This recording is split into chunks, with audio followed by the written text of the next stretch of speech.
Sudah, Bu. Terima kasih.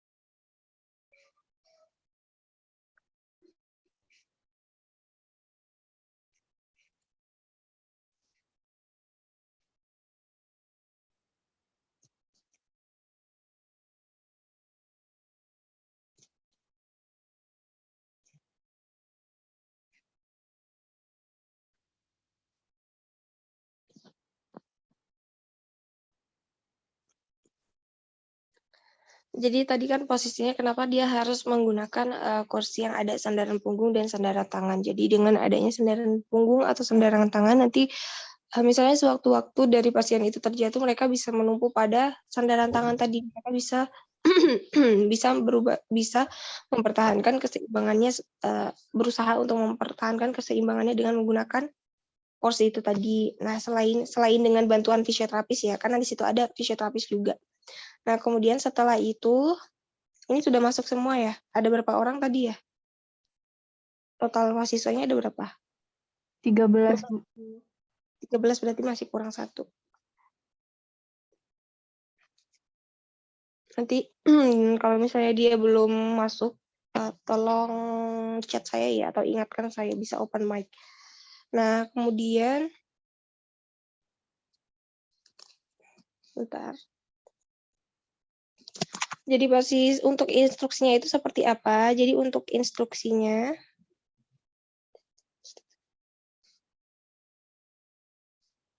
nah, nanti untuk instruksinya itu dari fisioterapis itu memberikan instruksi berupa pasien diminta untuk dari duduk, posisinya kan duduk pertama itu pasien diminta untuk duduk, setelah duduk diminta berdiri, kemudian jalan ke depan lurus sejauh 3 meter dan berbalik, kemudian duduk kembali lagi di posisi semula. Jadi duduk, berdiri, jalan 3 meter, kembali lagi, duduk lagi, seperti itu ya. Itu untuk instruksinya. Jadi sebelumnya saya jelaskan bahwa TAK tes ini bukan hanya digunakan untuk vertigo saja, apapun yang mengalami keseimbangan dinamis dapat dites dengan menggunakan tes ini. Nah, kemudian setelah itu harus diingat bahwa nanti yang kita gunakan di sini untuk interpretasi itu adalah nilai atau waktu. Waktu dari kapan? Jadi stopwatch-nya itu dimulai sejak gluteus itu meninggalkan permukaan tempat duduk. Itu untuk start. Dan stop di stopwatch itu pada saat gluteusnya itu menempel lagi, menyentuh lagi permukaan tempat duduk setelah kembali dari jalan ke depan sejauh 3 meter tadi. Jadi seperti itu ya. Jadi waktunya itu nanti yang kita gunakan untuk interpretasinya. Nah, kita lihat lagi apalagi ini yang harus diperhatikan. Jadi yang harus diperhatikan pada saat mereka akan berdiri itu posisi tangan jangan menumpu pada sandaran tangan. Karena apa? Karena kalau mereka menumpu berarti mereka untuk berdiri membutuhkan bantuan sehingga nanti waktu yang dibutuhkan akan lebih lama. Misalnya mereka kalau berjalan itu tidak menggunakan astagfirullahaladzim, Bimbi. Jadi kalau misalnya mereka itu berjalan dengan tidak menggunakan tidak menumpu pada kursi, itu misalnya mereka butuh waktu 40 detik. Nah, kalau misalnya mereka menumpu itu bisa jadi mereka untuk waktunya itu tadi hasilnya berkurang jadi 35 kah atau 38 detik. Nah, berarti itu nanti akan menghasilkan apa? Interpretasi yang berbeda, jadi kurang objektif kan. Jadi si pasien itu tidak boleh memegang pada apa? Pada sandaran tangan.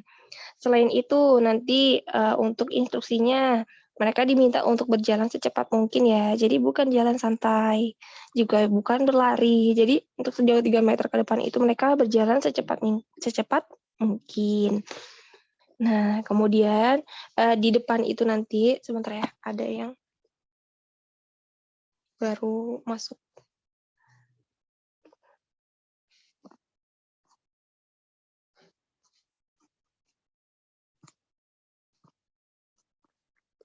Nah, kemudian yang di depan itu tadi, sebentar ya.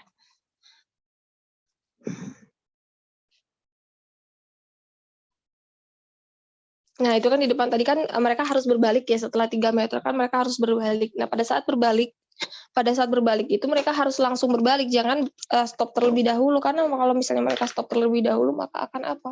Akan menambah dari waktunya tadi. Harusnya dia berjalan 35 detik, kalau dia stop di situ sekian detik, 1 detik atau 2 detik, maka akan menambah dari hasilnya. Jadi interpretasinya akan kurang objektif. Nah, setelah itu nanti hasilnya bagaimana dari hasilnya? Dari hasilnya nanti kita lihat kalau misalnya yang dites ini adalah orang dengan usia muda, maka nanti nilainya itu yang normal adalah pada range 0 sampai 10 detik. Tapi kalau pada lansia itu mereka normal kalau kurang dari 20 detik. Kalau misalnya mereka lebih dari 14 detik itu mereka sudah masuk dalam kategori risiko jatuh, berisiko untuk jatuh. Dan kemudian jika mereka nanti nilainya itu lebih dari 20 detik, maka mereka itu mengalami gangguan ADL ringan. Kalau misalnya mereka waktunya lebih dari 30 detik, berarti mengalami gangguan ADL yang berat. Oke, seperti itu ya.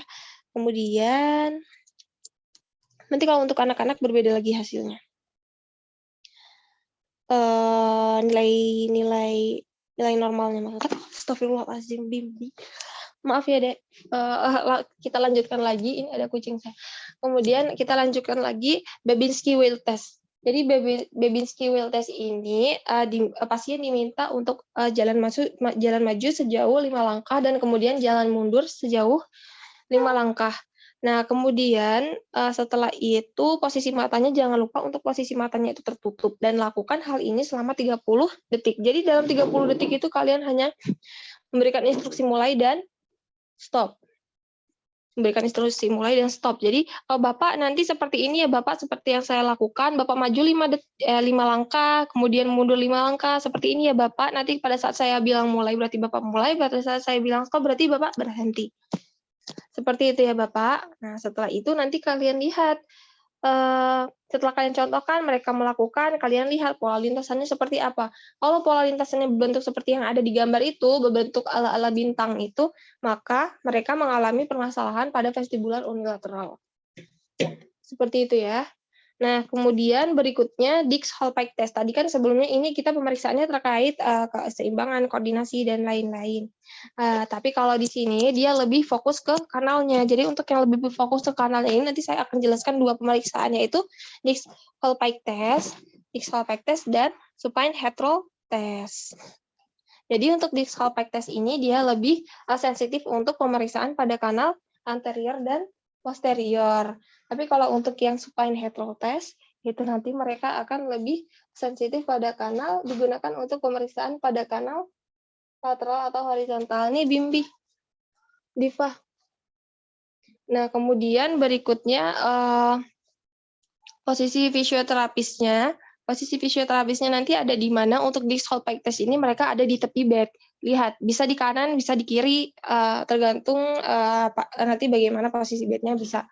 Itu terserah senyaman kalian seperti apa. Nah, kemudian posisi dari pasiennya itu, posisi dari, bentar ya. Posisi dari pasiennya itu nanti dia duduk di atas bed dengan kedua kaki itu maju ke depan, seperti itu, lurus ke depan. Nah, setelah itu jangan lupa untuk handlingnya seperti apa. Handlingnya bisa seperti yang ada di gambar. Nah, seperti yang di gambar itu bisa dia ada di sekitar kanan dan kiri dari telinga, ataupun bisa juga nanti yang salah satu tangan itu di depan dahi, salah satu tangan ada di occipital, atau bisa juga dengan satu tangan di depan dahi dan salah satu tangan di back. Oke, setelah itu lateral rotasikan ke arah yang akan kalian tes. Jika kalian akan tes ke arah bagian dekstra, maka lateral rotasikan ke arah dekstra. Nah, posisi duduknya juga harus diperhatikan. Jadi posisi duduknya itu jangan terlalu ke bawah.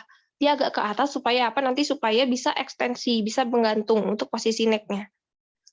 Nah, setelah itu kan sudah dilateral rotasikan, langsung kalian rebahkan. Nah, setelah kalian rebahkan, jangan lupa itu posisi neck-nya harus menggantung 20 derajat di pinggir bed, seperti yang ada di gambar nomor 2.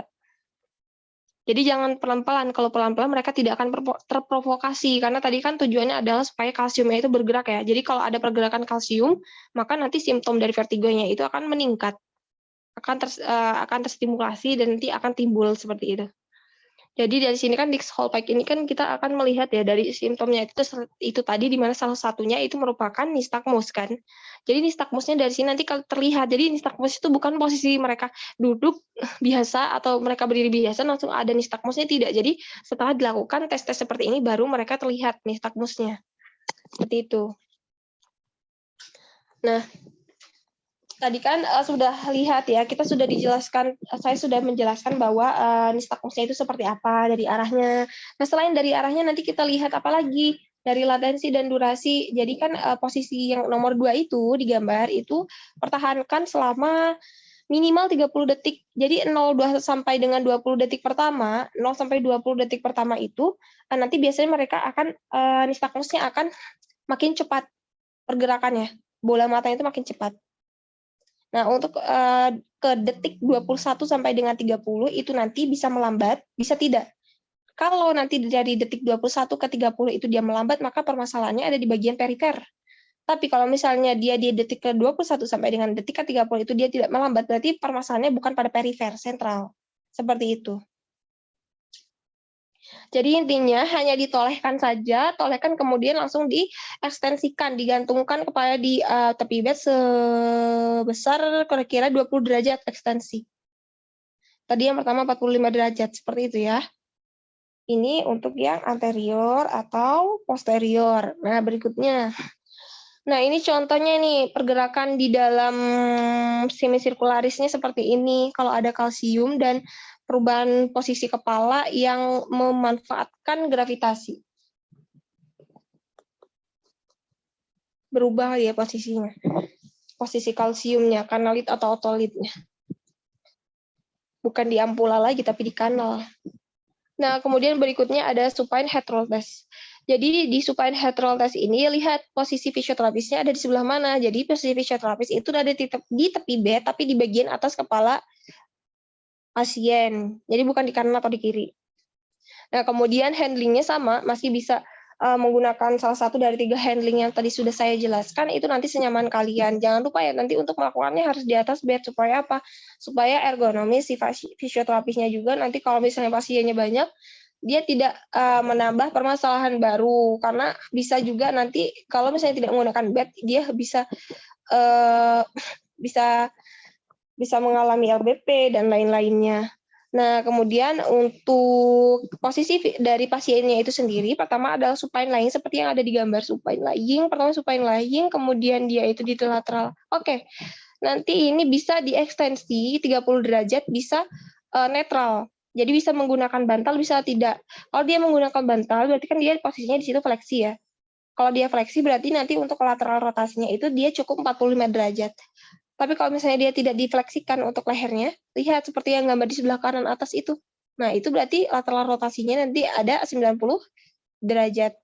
Jadi nanti ke salah satu sisi, baru ke sisi lainnya. Misalnya tadi yang atas itu sebelah dextra, yang kemudian setelah di dextra, berarti di arah sebelahnya yaitu yang sinistra. Seperti itu ya. Nah, untuk yang netral juga seperti itu, bisa dextra atau sinistra tergantung nanti bagian mana yang kalian cek.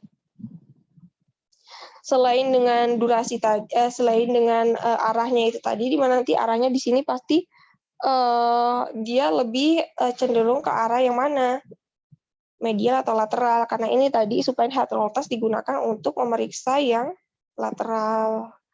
Nah, kemudian di sini mereka akan sensitif untuk yang lateral. Nah, berikutnya latensi dan durasi sama. Kalau misalnya dia 20 detik pertama dia biasanya akan meningkat nistagmusnya. Kemudian untuk 20 detik ke 21 sampai dengan 30 maka dia akan berkurang nistagmusnya, kecepatannya melambat.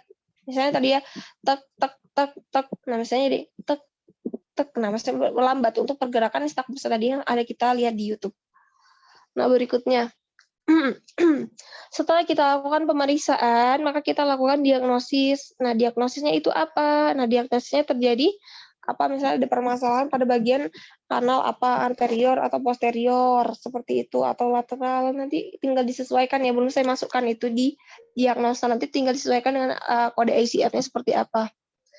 Nah, kemudian ini salah satunya ini terlepasnya autokonia tadi kan, kakanalis semisirkularis atau kupula. Kalau misalnya dia kakanalis semisirkularis berarti dia di dalam ICF itu masuk dalam kode S2602. Nah, kemudian jika nanti dia merasakan, tadi kan di history taking di awal kan kita sudah tanya gejalanya seperti apa. Kalau misalnya dia merasakan sensasi berputar, maka nanti dia termasuk dalam kode ICF B240. Kemudian berikutnya dapat kalian baca masing-masing ya. Nah, langsung saja untuk intervensi. Untuk intervensi nanti akan disesuaikan sesuai kanal. Tadi kan kita sudah cek dari Dixel-Pack test ini dan supine head roll test ini. Kita sudah cek mana yang bermasalah anterior ataukah posterior ataukah lateral. Nah, setelah kita tahu, nah berarti langsung saja kita lakukan intervensi sesuai kanalnya. Jadi tidak perlu dilakukan semuanya. Jadi sesuai dengan kanalnya. Jadi kalau misalnya dia tadi kanalnya yang bermasalah ada lateral,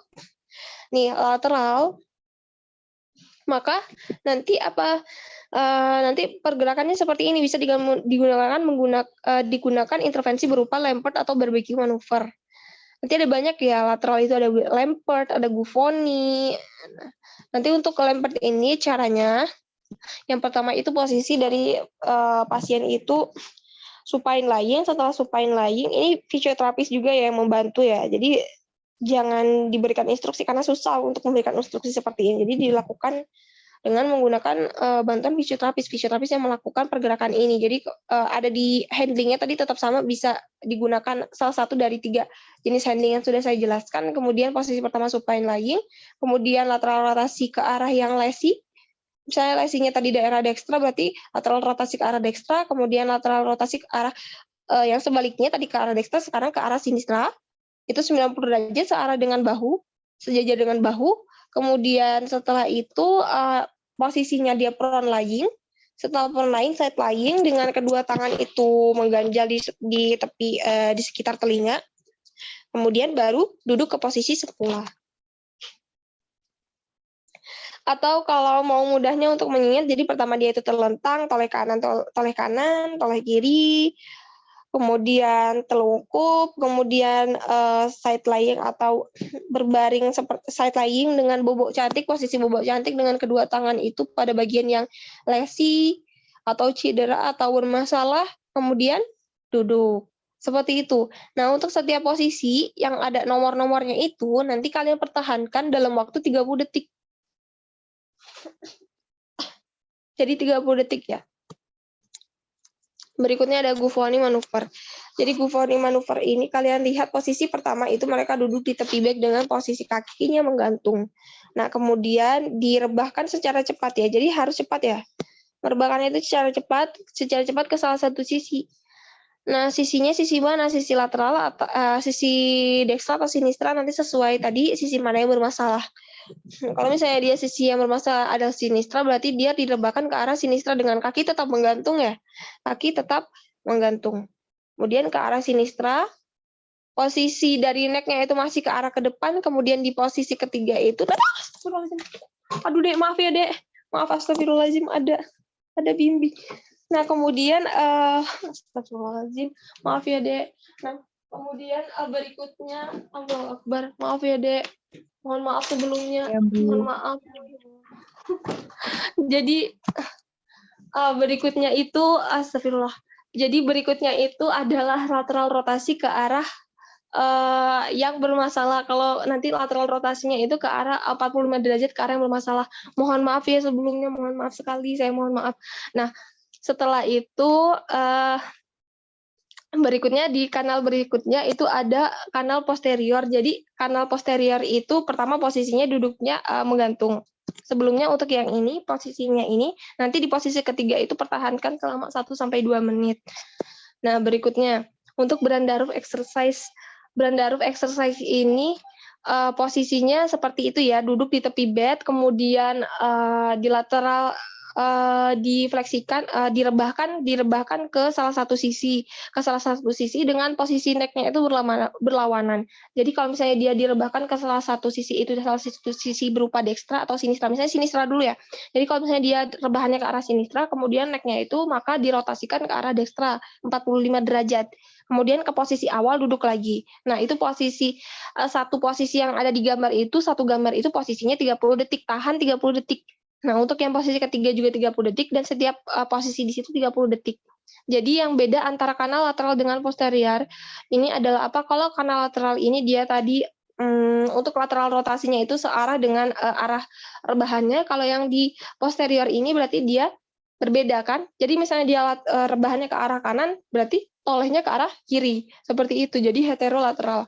Nah, kemudian hal ini bisa digunakan menjadi home program pada pasien vertigo, di mana nanti harus ada pengawasan juga dari keluarga. Jadi keluarga harus tahu. Jadi keluarga harus tahu, harus mendampingi supaya nanti kalau misalnya mereka ada apa-apa tidak terjatuh dan tidak meminimalisir resiko yang mungkin terjadi. Jadi hal ini dilakukan sebanyak 5-10 kali di rumah perharinya. Seperti itu. Setiap posisi 30 detik, ditahan 30 detik. Nah, untuk yang anterior sekarang. Untuk yang anterior nanti ada deep head hanging maneuver. Jadi deep head hanging maneuver itu nanti posisinya adalah duduk dengan kedua kaki itu maju ke depan dan kemudian nanti diekstensikan, direbahkan. Nah, jadi setelah duduk langsung dia duduknya itu agak ke atas supaya nanti bisa diekstensi. Jadi jangan terlalu ke bawah. Nah, direbahkan langsung secara cepat ke arah ke atas jadi ekstensi 30 derajat di posisi nomor 2 di gambar 2. Nah, kemudian setelah itu tetap ya di situ tangan pasien mengganjal ya di situ ya ekstensi ya. Jadi nanti setelah 30 detik langsung bisa memfleksikan 30 derajat ke arah atas. Seperti itu. Dia gambar nomor 3 itu sekitar 30 derajat dan ditahan selama 30 detik. Nah, kemudian setelah itu didudukkan kembali ke posisi semula. Bisa dilakukan 5 sampai dengan 10 kali per hari 30 detik dalam 30 detik atau nanti bisa disesuaikan sesuai jurnalnya nanti kalian bacanya bagaimana. Nah, berikutnya nanti ada semon liberatory maneuver. Ini balik lagi ke posterior. Tadi posterior itu kan berlawanan arah ya. Lihat, itu posisi pertama dia duduk di tepi bed, kemudian posisi kedua itu dia rebahannya ke arah dextra, kemudian lateral rotasinya ke arah sinistra. Jadi berlawanan. Nah, berikutnya dari posisi 2 ke posisi 3 dia langsung ya. Jadi tidak berhenti di tengah dulu. Jadi dia tidak duduk terlebih dahulu, dia langsung. Kalau di Brandarus tadi kan dia duduk terlebih dahulu ya di tengahnya. Nah, kalau ini tidak untuk semon. Dia langsung. Dan untuk posisi lehernya itu tetap neck-nya itu rotasinya dengan gerakan yang sama. Tuh lihat. Pertamanya dia lateral rotasi sinistra, dia untuk di posisi 3 dia tetap lateral rotasi ke arah sinistra. Nah, kalau untuk yang di Brandarus tadi kan dia berbeda ya. Nah, ini. Perbedaannya pertamanya dia itu duduk terlebih dahulu, kemudian posisi dari neck-nya juga itu berbeda. Kalau ini kan dia posisi 3-nya itu dia tetap lateral rotasinya. Kalau yang di Brandarus ini kan berubah. Nah, kemudian ada lagi apply maneuver. Di apply maneuver ini posisinya yang pertama itu dia duduk, kemudian yang posisi duduk dengan kedua kaki lurus ke depan, kemudian setelah itu dilateral rotasikan 45 derajat ke arah yang bermasalah. Tuh, tangan fisioterapisnya handlingnya seperti itu. Kemudian duduknya agak atas supaya nanti bisa diekstensikan agak atas, kemudian rebahkan secara cepat. Kemudian dia ekstensi. Jadi di posisi 2 ini bukan hanya ekstensi ya. Tadi kan sebelumnya sudah lateral rotasi dextra. Tapi di nomor 2 ini ditambah ekstensi. Jadi posisi di sini lateral rotasi plus ekstensi. Nah, kemudian di nomor 3 itu nanti dia dilateral rotasikan ke arah yang sebaliknya. Misalnya tadi dia dextra, maka sinistra, tapi sejajar dengan bahu yang nomor 3 ini. Kemudian nomor 4, dia tinggal di side lying-kan saja, untuk lateral rotasinya masih tetap sama, masih tetap ke arah sinistra sejajar dengan bahu, jadi dia menghadap ke bawah. Tuh, bisa dilihat seperti yang posisi E. Di gambar kiri, posisi E, itu kan dia tetap lateral rotasi sinistra, tapi dia side lying, jadi ke arah bawah untuk untuk wajahnya menghadap ke arah bawah. Setelah itu baru dia diposisikan duduk seperti posisi semula lagi. Jadi mudahnya dia itu toleh kanan, kemudian ekstensikan, Setelah diekstensikan, langsung dia lateral rotasi ke arah sebaliknya, kemudian dia side lying dan duduk. Nanti untuk posisi ini pertahankan selama 30 detik kurang lebih. Nah, berikutnya adalah rehabilitasi vestibular. Nah, caranya adalah si pasien ini diminta untuk mengangkat jempolnya. Oke, Bapak, sekarang angkat jempolnya. Nah, nanti kemudian diminta pasien itu fokus melihat jempolnya dengan lateral rotasi ke arah boleh sinistra terlebih dahulu, boleh dekstra terlebih dahulu. Misalnya ke arah sinistra terlebih dahulu, tetap saja tapi ya untuk kedua bola mata masih fokus pada jempol. Kemudian diposisikan seperti awal, kembali pada posisi awal, menghadap ke depan, baru kemudian toleh ke sebaliknya dengan posisi kedua mata, dengan fokus kedua mata itu masih pada jempol. Jadi nanti memberikan instruksinya, oke Bapak sekarang angkat jempolnya seperti ini ya Pak, seperti nah iya benar seperti itu. Kemudian Bapak toleh ke kanan tapi tetap melihat jempol ya Pak. Ini lehernya tetap lehernya menoleh ke kanan tapi tetap lihat jempol ya Bapak. Oke, setelah 30 detik kalian bilang lagi, oke Bapak sekarang posisi semula menghadap ke depan, pertahankan 30 detik. Nah, kemudian berikan lagi instruksi, sekarang toleh ke kiri ya Bapak, sekarang toleh ke kiri tapi tolong tetap lihat, matanya fokus melihat jempol. Nah, setelah 30 detik baru nanti posisi ke semula lagi. Nah, mengapa hal ini dilakukan? Karena nanti dari mata itu nanti ada otot, di mana otot pergerakan mata itu terkait dengan syaraf okulomotor, syaraf abdusen, kemudian vestibular, yang nanti berujung pada semisirkular kanal yang juga terkait dengan vestibular dan lain-lainnya tadi. Jadi hal ini bisa digunakan untuk membantu keseimbangan, untuk meningkatkan keseimbangan dari pasien vertigo itu tadi, di mana pasien vertigo yang biasanya adalah lansia. Nah, berikutnya setelah itu kita harus tahu untuk prognosanya ke depannya seperti apa. Berarti prognosanya itu mungkin bisa kembali sembuh, tapi bisa juga timbul sewaktu-waktu jika ada stimulus yang datang, misalnya stimulus berupa apa, misalnya benturan atau cahaya atau yang sensasi berlebih silau yang berlebihan tadi contohnya. Nah, kemudian untuk jangka panjang dan jangka pendek tujuannya itu adalah untuk jangka pendek itu pusing berputar berputar itu tadi berkurang atau hilang dalam waktu 3-5 hari. Itu tujuan kita dalam jangka pendek. Untuk jangka panjangnya untuk meningkatkan keseimbangan, karena untuk meningkatkan keseimbangan itu tidak butuh waktu yang cepat. Maksudnya tidak bisa dalam waktu yang cepat. Bisanya lumayan membutuhkan waktu yang cukup lama. Nah, kemudian setelah itu apalagi untuk setiap treatment, misalnya kan treatment itu dia tidak biasanya jarang ya, hanya sekali 2 kali. Jadi dia butuh waktu ya untuk treatment itu bisa beberapa kali. Nah, kemudian untuk yang lansia nanti bisa kita evaluasi menggunakan BBS atau work balance scale seperti yang ada di sini. Ini hanya untuk lansia, tapi kalau untuk yang muda, usia muda itu tidak menggunakan ini. Jadi kalau usianya masih 20 tahun, 25 tahun, jadi tidak perlu dievaluasi dengan menggunakan ini. Jadi nanti cukup dengan menggunakan DHI. Nah, di sini nanti ada 14 item, di mana nanti setiap item ada nomor-nomornya, nanti kalian tinggal isi sesuai dengan kemampuan pasiennya seperti apa. Misalnya dia di rumah itu tidak dapat berdiri tanpa tidak bisa berdiri sendiri, misalnya dia harus ada bantuan, di situ ada nilai 0, ya kan? Ada 0 perlu asisten sedang atau maksimal untuk berdiri itu di item pertama. Nah, nanti tinggal kalian isi saja, setelah kalian isi, kalian jumlahkan skornya, dan di mana nanti skornya itu maksimal adalah 56. Jadi kalau kalian hitung, dan nilai atau skornya itu lebih dari 56, maka berarti kalian yang salah hitung. Kemudian interpretasinya bagaimana? Interpretasinya nanti tinggal kita lihat, ada jika mereka itu nilainya adalah dalam range 0 sampai 20 berarti harus memakai kursi roda. Tapi kalau nilainya itu 21 sampai 40 berarti berjalan dengan bantuan. Kalau nilainya 41 sampai 56 berarti dia itu pasiennya dikategorikan mandiri, sudah mandiri. Nah, nanti misalnya hari pertama treatment pertama, pertemuan pertama dengan kita itu nilai atau skornya adalah 39 dan kemudian itu treatment kedua hasilnya sudah 41. Nah, berarti ada ada perbaikan dong, karena di situ ada peningkatan dari nilai atau skornya. Nah, dari situ maksudnya kita untuk melihat apakah ada progres atau tidak. Kemudian bedanya dengan DHI, ini tadi kan kalau dia nilainya makin besar, maka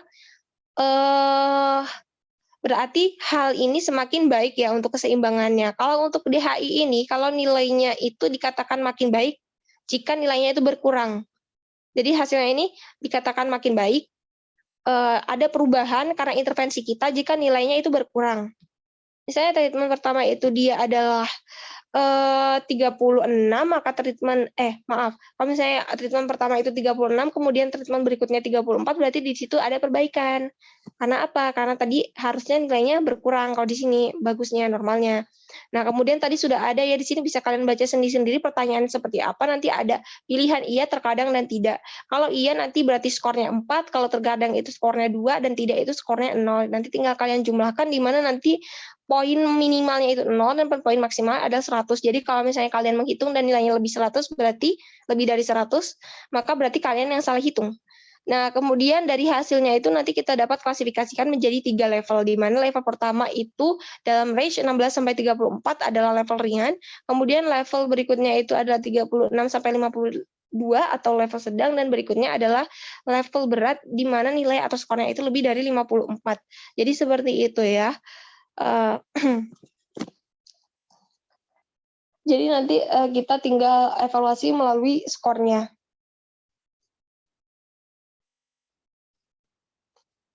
Sampai sini apakah ada yang masih ingin ditanyakan atau sudah cukup jelas untuk pemeriksaan, untuk pemeriksaan, intervensi, diagnosa, prognosi, evaluasi? Mohon maaf ya sebelumnya saya tadi ada kucing.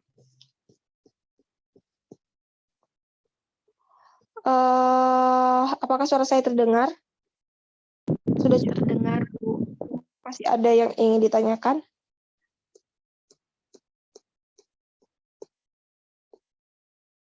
Bisa jawab? Bisa ada yang bisa jawab? Sudah cukup jelaskah? Jelas, Bu.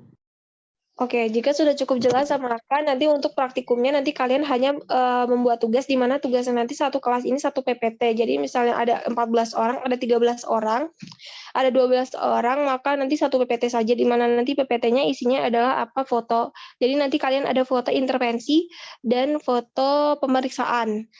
Jadi misalnya kalian nanti dapat kanal yang posterior, berarti nanti kalian melakukan pemeriksaannya nanti dua-duanya ya. Saya minta dua-duanya pemeriksaannya supaya head roll test dan Dixolflex test. Nah nanti dari situ kalian setiap pose nanti kalian foto. Nah misalnya ini nanti posisi pertama adalah seperti ini, posisi kedua seperti ini. Berarti nanti kalian foto, kalian masukkan, kemudian nanti dosisnya disampaikan. Jadi minimal ada jurnal pendukung untuk intervensi. Kalau pemeriksaan tidak perlu ada jurnalnya.